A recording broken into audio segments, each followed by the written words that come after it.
في إحدى الأمسيات الهادئة، وبينما كان القطار يشق طريقه عبر الحقول الخضراء والجبال الشاهقة، جلس شاب في مقصورة القطار يبدو عليه الإرهاق والحيرة. كان في الثلاثينيات من عمره، عيناه مليئتان بالحزن، وكتفاه منحنيتان تحت ثقل الهموم.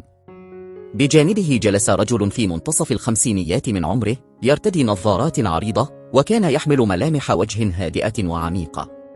هذا الرجل كان دكتورا في علم النفس، معروفا بقدرته على فهم النفس البشرية والتعمق في أسرارها. تحدث الشاب إلى الدكتور بصوت متردد وقال: عذرا سيدي، لكنني أشعر أنني ضائع في الحياة. لم أعد أثق بأحد، وكأن كل من حولي يرتدي أقنعة تخفي نواياهم الحقيقية. لقد خذلني الكثيرون، وتبخرت أحلامي كما يتلاشى الدخان في الهواء. كيف يمكنني فهم الناس؟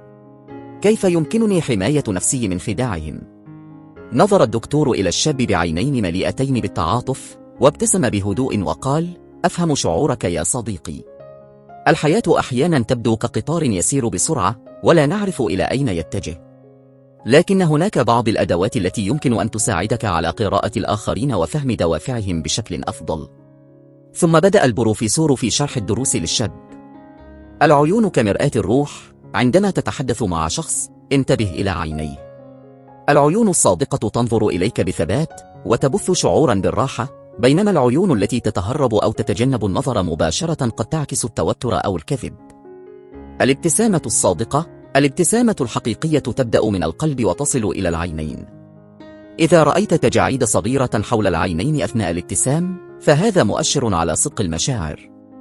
أما الابتسامة المزيفة فتكون محدودة للشفتين فقط. استمع جيدا لما يقوله الشخص عن الآخرين في غيابهم.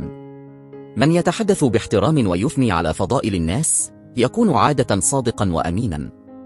أما من يغتاب الآخرين فقد يكون هو نفسه شخصا يجب الحذر منه.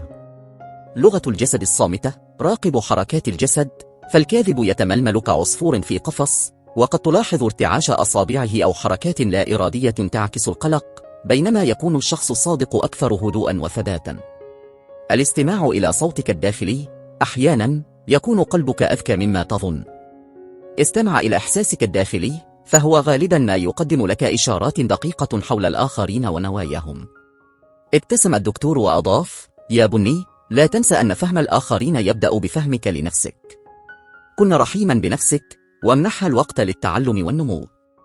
امتلئ بالحب لنفسك أولا، وستجد أنك تصبح أكثر قدرة على قراءة الآخرين والتعامل معهم بحكمة. ابتسم الشاب، لكنه لم يستطع كتمان سؤاله الأخير: وماذا لو أخطأت في الحكم على شخص ما؟ ضحك الدكتور بلطف وقال: الخطأ جزء من الرحلة.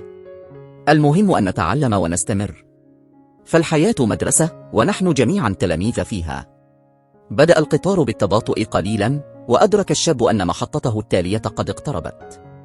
لكنه شعر الآن بأن قلبه أخف، وكأن نوافذ القطار قد فتحت لتجلب نسيما جديدا من الأمل. شكر الدكتور بحرارة، وغادر القطار بابتسامة جديدة على وجهه.